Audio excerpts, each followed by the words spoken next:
and welcome to another episode of Todd Talks. When Todd talks, people listen, hopefully.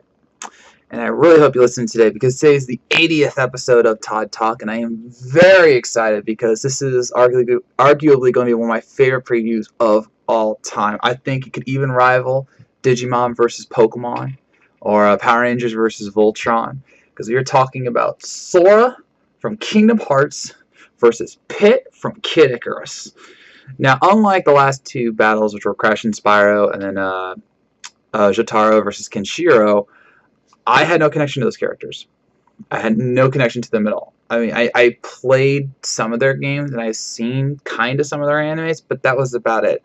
Now, in this battle, however, I am a diehard Kingdom Hearts fan, and I love Kid Icarus Uprising, and I know about his other games, and I played him a lot in Smash. So I have a great connection to both of these characters, and it's going to be a lot of fun breaking it down because I kid you not, as of this moment right now, I do not know who I'm going to pick. I just don't. And this has happened before, and I'm going to do my best to not do... I actually don't think I can pull a fanboy here. I know I'm a Nintendo fanboy, but I love Kingdom Hearts, right? So I really have, like, no preference because I love them both. So let's just dive right into it. All right, first up, we got Sora from Kingdom Hearts. Now, oh boy, anybody who has played Kingdom Hearts, and I'll even go as far as to say if you've played the main two games and a few of the spin-offs or the side stories, you know how insanely convoluted this franchise is, right? Right? I mean, this is a franchise that started out so simple, so beautifully, simple and clean, even. And then it just became this convoluted mess of, alternate timelines, different characters, what is real and what is not. It's complicated. So I'm going to give you the bare bones story of who Sora is, okay? So this is ignoring much of Birth by Sleep and everything else. I'm focusing on the pure basics of who Sora is, okay? So Sora was born on the Destiny Islands, which is an entire world. Because in the Kingdom Hearts universe, certain cities and places are entire worlds, and Destiny Islands are just that. So he lived there most of his life with his friends, including his best friend Riku and his kind of sort of love interest, Kairi. Then one day, the world was getting absorbed by Heartless, again, bare bones, and he was chosen to wield the Keyblade. Yes, I know Riku was chosen to wield the Keyblade too, but again, bare bones. So Sora was chosen to wield a Keyblade to fight off the Heartless, including a giant one which, looked like him. And after his world was absorbed, he ended up in Traverse Town, which is a... Yeah, I'm not going to describe what it is. It's too long. But he eventually ends up meeting Donald and Goofy from Disney. Yes, Disney. If you somehow don't know, Kingdom Hearts is a fusion between Disney characters and Final Fantasy characters. Epic. And he goes off on a quest to save basically the universe from the Heartless invasion, and then the Nobody invasion, and then Mark of Mastery. Again, can you see how convoluted this is getting? Anyway, Sora is what you might want to call a pure character. He has a great heart, which is part of the reason he's the main character of the story. And I mean that in the literal sense, that he's got a good heart. Again, way too long to explain. He's a very pure character. He's innocent in many senses of the word. Darkness, pardon the pun here, darkness just doesn't affect him. I mean, yes, he's been turned into darkness at times, and he's even has heart broken, literally, at times. But it just doesn't affect him. He is innocent. He believes in friendship. He believes in loyalty. He believes in love. He believes in light. He just is. This is who Sora is as a character. He never stopped giving up on a friend or a person. He knows if he thinks a world can be saved, he'll do everything possible to try and do it, because he just doesn't give up. I mean, half of the original Kingdom Hearts is him fighting to save Riku and his soul and his heart, which again, Kingdom Hearts people know how big of a pun that was, because he's his best friend and because he doesn't want to give up on Riku. And throughout the entire journey, no matter who he met, whether it was Roxas or Naminé or any of the other people he's met along his journey from Final Fantasy to Disney characters, he has a connection with them all. and he never stops wanting to fight for them and to give them the world and universe that they deserve. So he's a really cool character, and he's really one of the big reasons that Kingdom Hearts has succeeded, because Sora is just a great character. Now, although he definitely started out as a novice in all things because he was born on the Destiny Islands and had no reason to fight really, he quickly became a Keyblade master, for lack of a better term. His Keyblade is literally a key and a sword. And even though it technically is a blunt instrument, it is as sharp as any sword you can ever possibly get. In fact, as just to give you a little preview of what's coming, he can slice through entire buildings with his Keyblade, no matter what form it's in.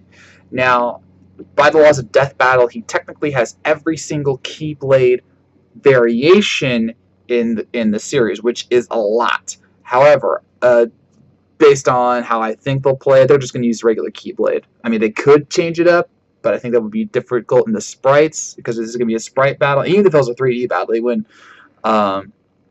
they wouldn't use a variation of the Keyblade, just because it would be difficult model-wise and everything. And because every Keyblade is different, they would have to say, okay, well, which one would Sora bring into battle? Well, it's, you can't really make that pick, because every person has a different way of playing it. So they're going to go base Keyblade, no doubt. Anyway, but the base Keyblade is incredibly strong, incredibly durable. To my knowledge, which is pretty much every game, I didn't play Birth by Sleep, sorry, but I know what happens. It cannot be broken, because it is actually a connection to the person's heart, which was proven in Kingdom Hearts 1, where Sora summoned it, even though he wasn't the true master of it anymore. So, it cannot be broken, which is great, because he uses it all the time in various kinds of battles. Now, as an extension of both himself and the Keyblade, Sora also has abilities. A lot of abilities, actually. He's got, Blitz Raid. He can do my personal favorite attack, Ragnarok. He's got a lot of abilities. And what these abilities, his abilities augment what he can do to deliver, powerful attacks, great defenses, whatever the ability allows. And again, because he's got, by the laws of Death Battle, he's got all the abilities from all the games he has been in, which is a substantial amount. Now, the other key here is that Sora is a magic user, and he's got quite a lot of magical abilities. He can wield fire, he can wield ice, he can wield lightning, he can wield gravity, he can wield time. He can even cure himself. And these abilities will be at their maximum. So we're talking like Faraga, Stapga, Graviga, what was it, Lightninga? Anyway, he's got, maxed out magic, which is incredibly powerful. It can, some of this magic can wipe out Heartless or nobodies like that. And so Sora's a boss. Okay? Sora's a boss. Alright? Now, technically, Sora always has help. Again, like I said, technically. For example, much of Kingdom Hearts and Kingdom Hearts 2, he has Donald and Goofy, or Tarzan, or give me someone else, Tron. He has all these great characters helping him. However, he is no such on his own, especially since technically you're controlling him in the main boss battles. And to that extent, especially in Kingdom Hearts Chain of Memories and Dream Drop Distance, he uses his own abilities more than any others. And if I remember Dream Drop Distance correctly, he doesn't use Sora or Donald at all. Don't hold me to that. It's been a while. But so for example, some of the enemies he's beaten massive Heartless, including his very first battle where he didn't have Donald and Goofy around to help him. He beat a massive Heartless, which was engulfing his world. He has beaten armies of Heartless on his own in one of the coolest battles in the Kingdom Hearts history. He defeated 1,000 Heartless on his own. On his own! Without even tiring. Okay, he has slight tiring, but I mean, he got right back up and, continued the battle. That's how boss, Sora is. He has beaten basically every member of Organization 13, with a few exceptions because Riku beat them. But he beat a majority of them. between Chain of Memories and Kingdom Hearts 2. He has beaten Ansem. He has beaten Ansem. He has beaten Xemnas. I think he's beaten Xehanort. You know, the names get confusing. He has beaten, let's see, Maleficent in her sorceress form. He has beaten Maleficent in her dragon form. He's beaten Captain Hook, Hades, who's the god of death. Let's see. He's beaten Kerchak. He's beaten Riku. He's beaten Riku multiple times, multiple phases of darkness level. Okay, he's beaten him, and in some cases he beat him one-on-one. So, you know, Sora is no slouch. He just has this gift for fighting that is, you know, well beyond what other people should have, and to the extent that because of his attachment to Keyblade, he's actually able to perform abilities that should not be possible. For example, in one of my favorite Kingdom Hearts battles, he had to face Zigbar, who is a sniper, and due to reaction commands, Sora was actually able to move faster than the eye could see, which means he moved 9,000 miles per hour. Now, there's a catch to this, and I'll explain it later, but he's also been able to, like I said, slice buildings in half. He is able to jump incredible distances. And then in another of my favorite Kingdom Hearts moments, in the battle with Xemnas in his fused form, at the end of Kingdom Hearts 2, he and Riku were able to reflect bolts of light that were moving way faster than they should have been able to block. But they did it. Now, there's a couple catches to this, and there's some key things that need to be pointed out because I'm not sure how Death Battle is going to interpret this. For example, one of Sora's abilities is Stop, which is, you know, like time stop, like freeze. And it can affect enemies in a wide range. However, it's specifically stated that Stop does not affect bosses, which anyone who's played Kingdom Hearts can attest to. It also can affect certain high-level Heartless or nobodies. Will they interpret Pit as a boss? I think they will. And because they will, I don't think he'll be able to use that particular ability to stop Pit and then, you know, get a killing blow really quickly. Then there's what I just talked about, the slicing through buildings and moving faster than the eye can track. Those were reaction commands.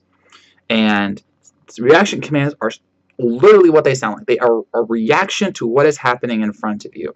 And they could only happen at specific times with specific enemies. Case in point, the Zigbar fight where he did the warp snipe.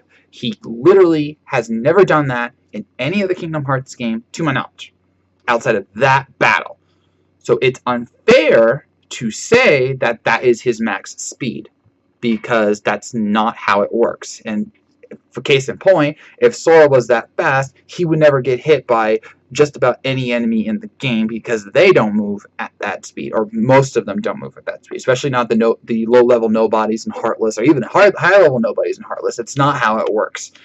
And as anyone who plays Kingdom Hearts will know, if you attack a building, it doesn't do anything. And yes, I know that's just the game mechanics, but Sora's been hit by a lot, and so if he could slice through buildings like with 2 slashes, or he could move fast and light, why does he ever get hit? So that's the thing, and it's unfair to think, given the different universes they live in, that there would be a reaction command for Pit.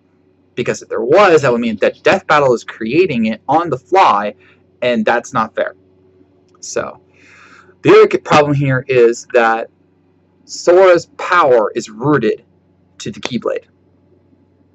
Now, it's fair to say that certain powers are not rooted to the Keyblade. Like, if I remember correctly, he could still use magic without the Keyblade. If I remember Kingdom Hearts 1 correctly, I do apologize, it has been a while.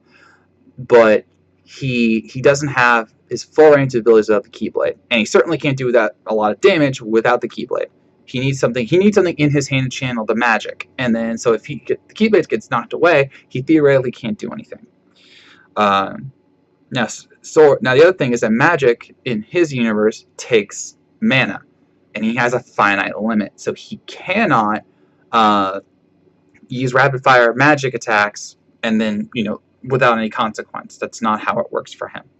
So, but despite all of that, Sora is a boss. He has taken hits and gotten right back up. He's been loaded into the heart of darkness multiple times, has been taken over multiple times, you know, beaten to a pulp, got right back up, and helped save the day. And even when he has like a defeat, like at the end of Dream Drop Distance, where he didn't get the Mark of Master, he didn't care. He was like, "Good job to you, Riku, who I also want to see in a death battle. You know, I'm going to go on my own journey, and then we'll save the day together." And that was fine for him. Nothing affects Sora in terms of purity and matters of the heart, and that's why he's a boss, and that's why I can't wait for Kingdom Hearts 3. As much as the world can't wait for Kingdom Hearts 3, and I think he's going to do really good in this death battle. Alright. I think that's about 15 minutes. I think that's actually my longest breakdown I've ever done. That's probably about 13 minutes, but still. Alright, moving on to Pit. Leader of the Holy Guard of Knights, Centurion Knights of Lady Palutena, the Goddess of Light. Pit, like I said, he's the leader of the Knights. He's been charged by Palutena to defend both the Sky World, the Human World, and even the Underworld from threats. And he has done so for 3 games plus Smash Brothers. Pit is actually a lot more interesting of a character than you might think, because he actually is a lot like Sora. He's very pure. He has a very, headstrong, gung-ho personality. He's like, if Lady Palutena says, "Hey, I need you to go fight off these 10,000 monsters," he'll go do it. He's like, he'll say, "I'll do it for you, Lady Palutena," and jump off and fly with her help. He's very funny too. He makes jokes like all the time. Like that was half the fun of Kid Icarus Uprising, was the banter between him and Palutena, and I loved every minute of it. Okay, sorry, but I did. And he was very strong in his duty. He again, over 3 games, he's defeated many enemies, which I'll get into in a second.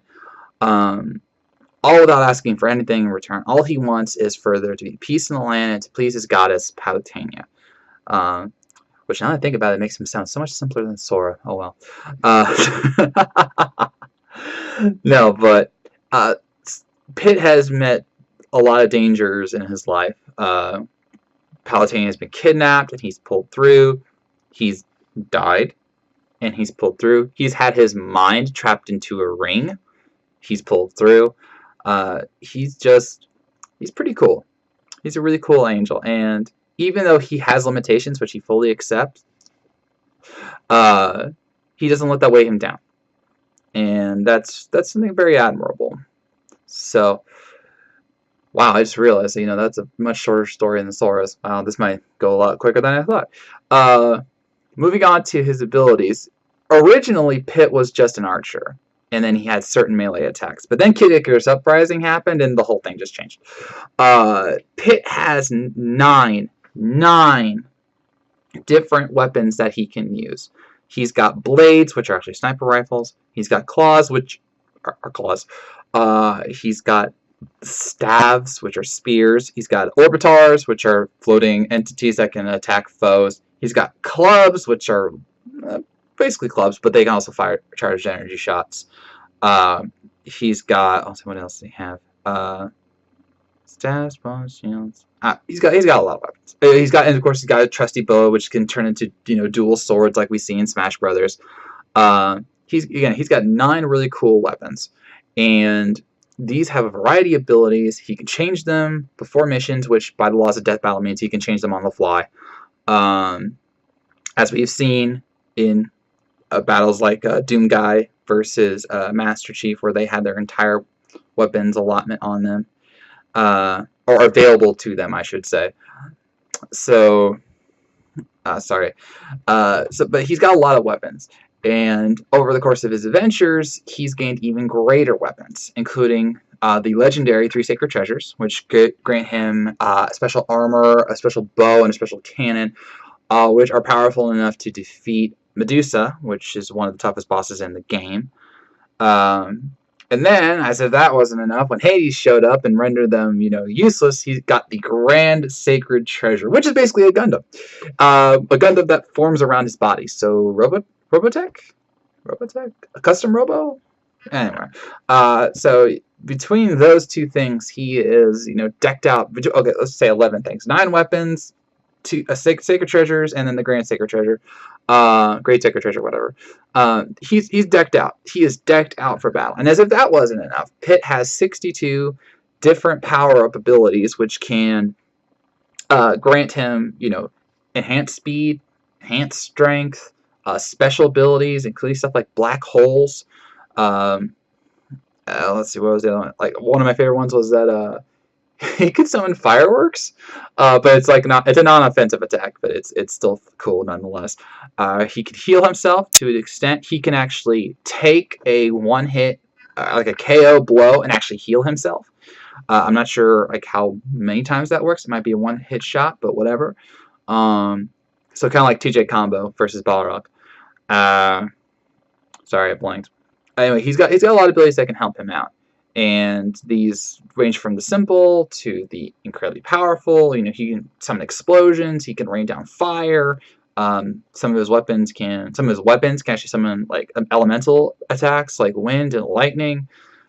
He's got a lot. He's got a lot going on. Now, what really makes Pit a boss in my mind is just, especially in Uprising, which was a lot longer than I remember it, he's dealt with a lot.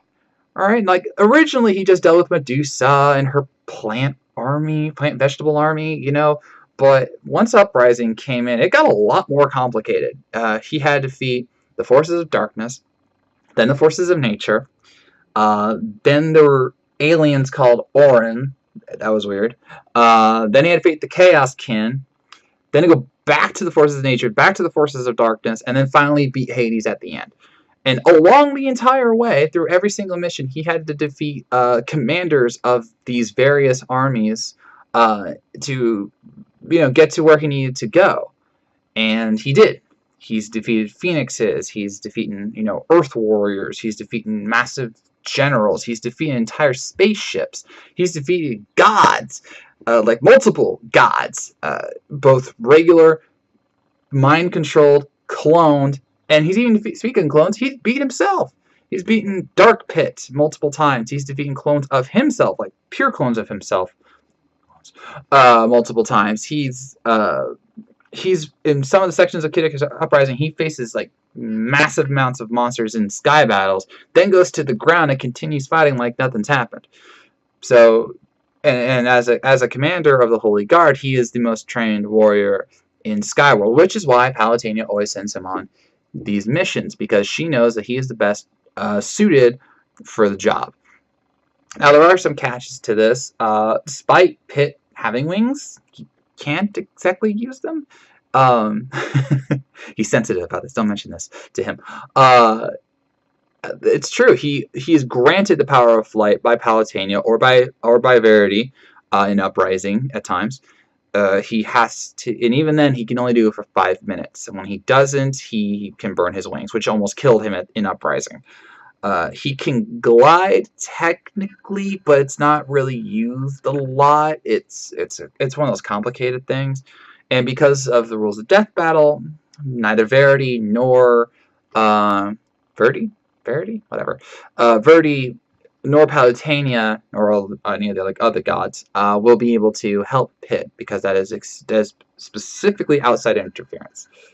So that's not going to happen. So he will be on the ground the whole time, which is fine, because half of his game is him being on land, and he can jump pretty high. He is actually pretty superhuman, and he can take a hit. But not unlike Sora, he has battled creatures that dwarfed him in size, including gods, and yet he just keeps getting up and keeps going, because he's Pit, and that's what he does. So yeah, I mean, again, Pit is like, I know Kid Icarus Uprising was a bit of a pain to play because of the control scheme, but once you dived into the story, you got to see a lot of what Pit can do. It's very impressive. 9 minutes, okay. He had a shorter story, let's be honest here. Alright, so this is the fun part. Who wins? I'm starting to lean to one, but I'm still not sure. Okay, so here's the breakdown.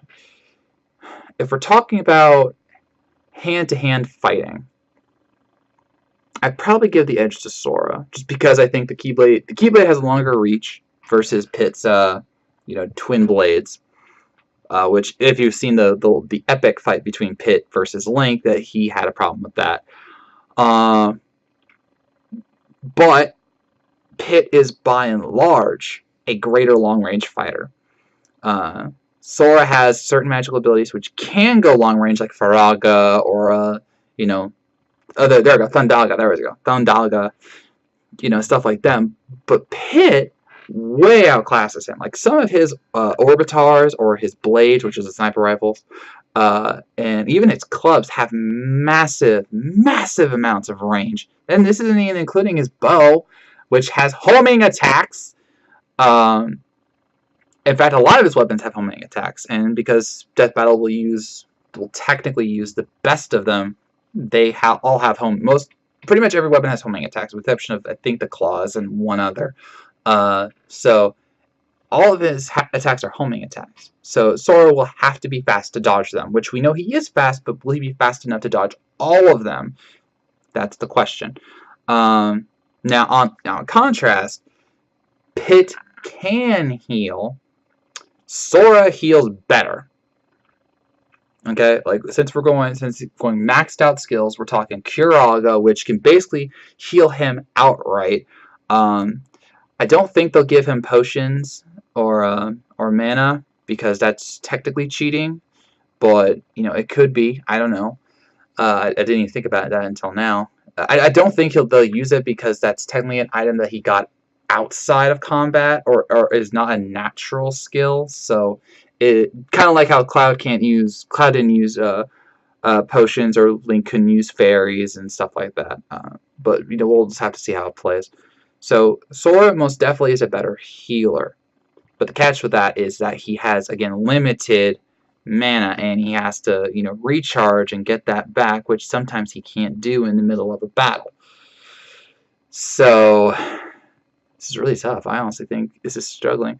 The other problem here is that both these guys' weapons have killed monsters and gods, for lack of a better term. And the difference, though, is I think between the Sacred Treasure and the Grand Sacred Treasure, I think Pit has an edge.